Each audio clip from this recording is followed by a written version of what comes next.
This is another message for those in isolation, for the scapegoats who have escaped, for those who have went no contact, and for those who are just locked in, focused on themselves. So coming from the book of Nehemiah, chapter 6, it's titled The Conspiracy Against Nehemiah.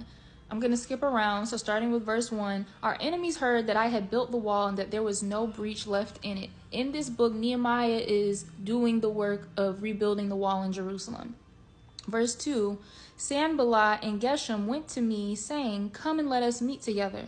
But they intended to do me harm. And I sent messengers to them, saying, I am doing a great work, and I cannot come down. Why should the work stop while I leave it and come down to you? And they sent to me 4 times in this way, and I answered them in the same manner. You are prospering right now. You are doing the things that you need to be doing. You're building the business. You're walking in your calling. You're operating in your gifts.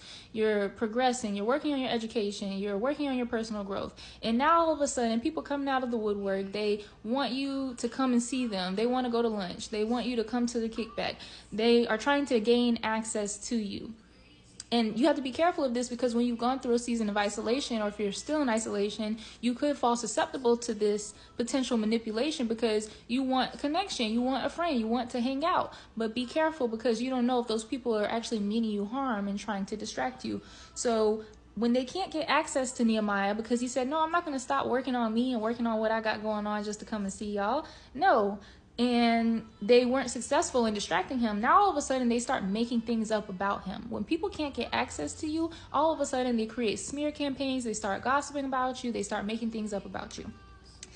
Verse 6, in it was written, it is reported, this is about a letter.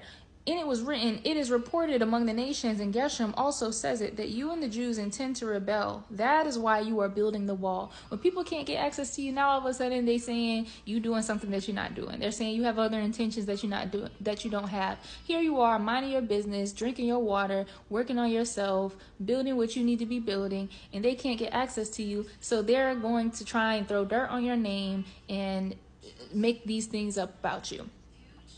Verse 8, then I sent to him, saying, no such things as you say have been done, for you are inventing them out of your own mind. They're inventing things out of their own mind, just talking about you, trying to distract you, trying to get you riled up, trying to provoke you.